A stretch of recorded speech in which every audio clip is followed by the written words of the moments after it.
They thought they could erase my son like a bad vacation photo. I stood at the arrivals gate clutching a lukewarm latte and a cheap bouquet of sunflowers, because my 6-year-old, Noah, once told me they were happy flowers that don't judge. He still stuffs them into his sketchbook like tiny testimonies. He doesn't have a phone. He's 6. He still leaves his shoelaces untied and giggles when his sneakers flap like wounded birds. So there I was, eyes scanning the crowd, heart doing that stupid hopeful leap every time a small figure appeared. The family getaway to Abu Dhabi was supposed to be a rare treat. My parents called it a chance to spoil the grandkids properly. My brother Ryan, his wife Claire, their 2 kids Mia and Lucas, and Noah. They insisted I stay behind. "You look exhausted, Sarah. Work's killing you. Let us handle this one." I bought it not because they deserved trust, but because Noah's eyes lit up at the mention of skyscrapers and indoor snow. I signed the notarized travel authorization, 7 days, specific itinerary, return flight on Saturday. I photographed it. I always photograph everything. The sliding doors parted. Laughter, hugs, tumbling luggage. Then my family emerged, Mom beaming, Dad nodding like he'd conquered jet lag, Ryan and Claire looking annoyingly refreshed, the older kids dragging suitcases covered in airport stickers. They were all smiles. Vacation glow. No Noah. My smile died halfway. Where's Noah? Mom didn't blink. Sarah, don't make a scene. I'm not making a scene. Where is my son? Claire gave a small, nervous chuckle. Mia piped up innocently, we left him with his daddy. The word daddy hit like a slap. His father, Jason, my ex, was a ghost who'd evaporated after the divorce 4 years earlier. No calls, no cards, no child support. Noah barely remembered his face. When the topic came up, he'd tilt his head like he was trying to recall a dream. They'd handed him over. Willingly. Like passing a relay baton. Mom shrugged. We've all agreed it's better this way. Jason can give him stability, private schools, travel. You're drowning, sweetheart.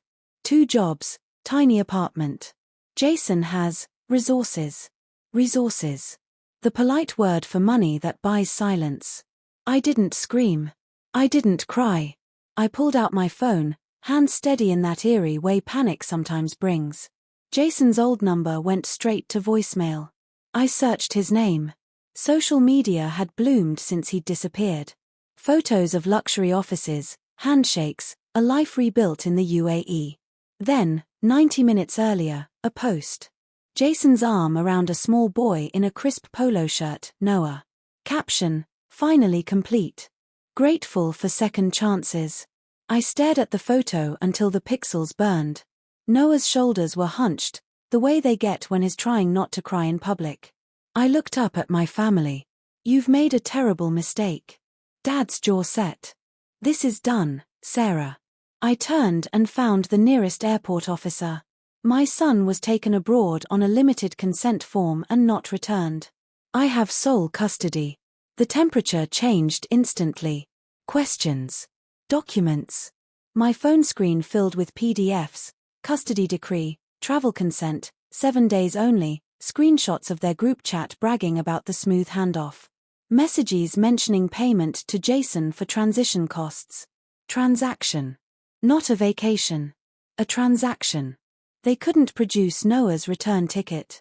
The officers' faces hardened. We'll file the report. International parental interference. Embassy will be notified. I called Jason.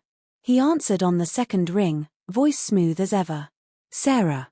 I expected this call. Put Noah on. He's settling in. Big changes are hard. He's 6. Put him on. Silence. Then, I'm his father. I can offer him more. You know that.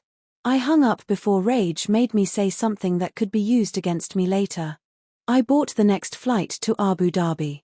Credit card screamed. I didn't care. The city assaulted me with heat, glass, and money. I tracked Jason's social media like a lifeline. A new post, gala event, upscale venue. In the background, Noah in a tiny blazer, looking lost among glittering adults. I arrived at the venue in yesterday's clothes, hair wrecked, eyes red. Security took one look and shook their heads. No entry. So I went nuclear, quietly. I posted publicly on LinkedIn, where Jason built his new empire. Clear facts, custody order attached, police report number, tags to his company, his boss, every executive in the photos. Polite. Professional. Poisonous. Then premium upgrade. Direct messages. Every single one. I am the sole legal guardian. My son was removed under false pretenses. Documentation available. Please contact authorities if needed. Minutes later, people started leaving the venue early. Suits piling into cars.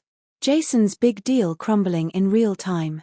Then Jason stormed out, phone in hand, face thunder. He didn't see me at first. Then the doors opened again. Noah. He spotted me across the curb. Eyes wide. Then running. Mommy. I caught him, held him so tight I felt his heartbeat against mine. A nanny hesitated behind him. Jason appeared, furious, voice low. You can't just. I didn't let him finish. I walked Noah to the waiting taxi, doors locked, city lights streaking past. Embassy. Emergency documents. First flight home. The aftermath was slow, painful healing. Noah shadowed me everywhere for months, bathroom doors left open, night checks. You're staying? He whispered about the nanny, the forced smiles for photos, the script he had to practice. I love living with Daddy. Jason settled quietly. Back child support plus arrears, legal fees, monthly payments enforced. No visitation. My family took plea deals, probation, fines, permanent no-contact order with Noah. We rebuilt. Noah draws sunflowers again. He laughs without checking corners first. Sometimes people ask if I overreacted. I smile and say, you don't get to decide when someone stops being a mother. What would you have done? Drop your thoughts below.